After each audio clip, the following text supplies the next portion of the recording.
বিএলওর FIR এর ভিত্তিতে আপনাদের জানিয়ে রাখি, বিএলওর করা এফআইআর এর ভিত্তিতে এবার তমলুকে এক বিজেপি নেতাকে গ্রেফতার করেছে পুলিশ। ঠিক কি অভিযোগ রয়েছে ওই এফআইআর এ? যে অভিযোগ ইতিমধ্যেই দায়ের করেছে বিএলও এফআইআর দায়ের করেছে ওই বিজেপি নেতার বিরুদ্ধে, আর তাকে ঘিরে একেবারে তুলকালাম পরিস্থিতি। বিজেপি নেতার বিরুদ্ধে ফর্ম 7 এ ভুল তথ্য দেওয়ার অভিযোগ সামনে এসেছে। বিএলওর পরিবারের নামে ভুল তথ্য দিয়ে নামবাদের চক্রান্ত, এবং সেই চক্রান্তের অভিযোগ বিজেপি নেতা অমিত মণ্ডলের বিরুদ্ধে, আর এফআইআর করেন বিএলও।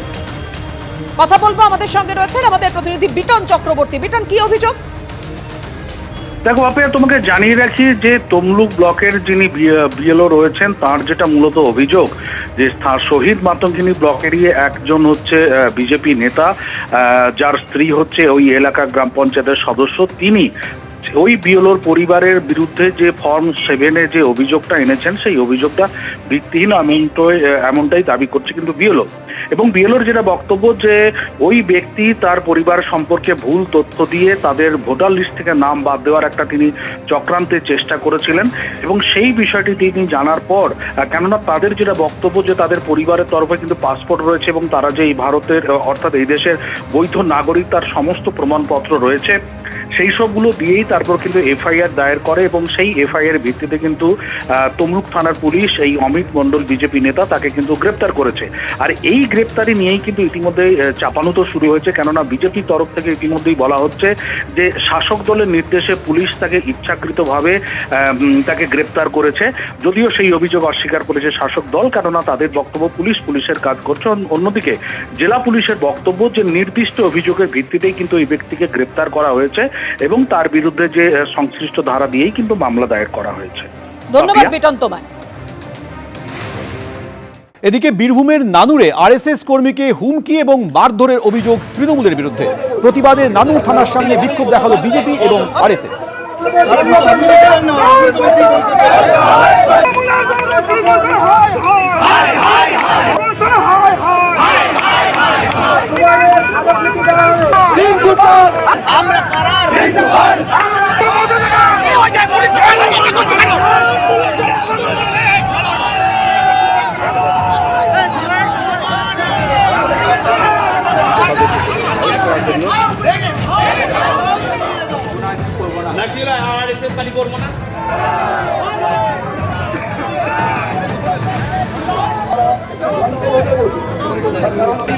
আমাদের প্রতিনিধি ভাস্কর মুখোপাধ্যায় এই মুহূর্তে টেলিফোনে রয়েছেন। ভাস্কর, ঠিক কি অভিযোগ করছে বিজেপি এবং আরএসএস?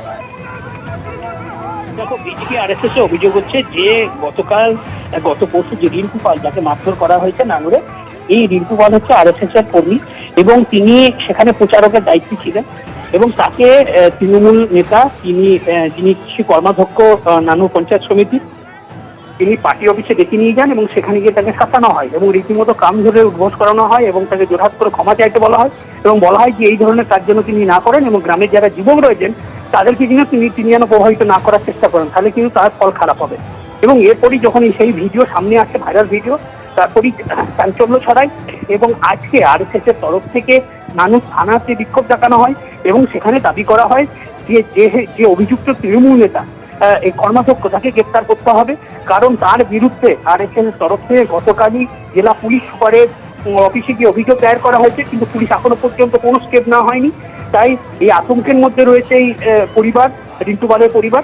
তাই দ্রুত তাকে গ্রেপ্তার করে সাজা দিতে হবে এবং সেই দাবিতেই আজকে বিক্ষোভ শুরু হয়। প্রায় 1 ঘন্টা ধরে নানুর থানার সামনে বিক্ষোভ চলে আরএসএস এর, এবং তারা পরে ওসির সঙ্গে দেখা করেন।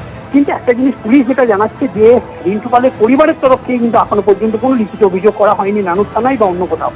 কিন্তু তার মা জানিয়েছিল গতকাল আমাদেরকে যে তারা রীতিমতো আতঙ্কে আছেন, ভয়ের মধ্যে রয়েছেন। ছেলে একটি প্রাইভেট স্কুলে কাজ করে এবং সে মূলত স্কুলেই কাজ করে, খুব বেশি রাজনীতির সঙ্গে যুক্তও নয়।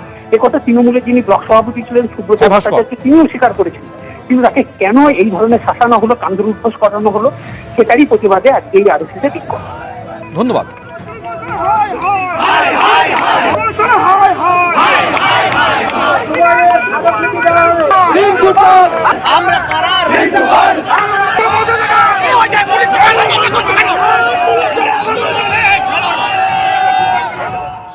এবিপি আনন্দ, এগিয়ে থাকে, এগিয়ে রাখে।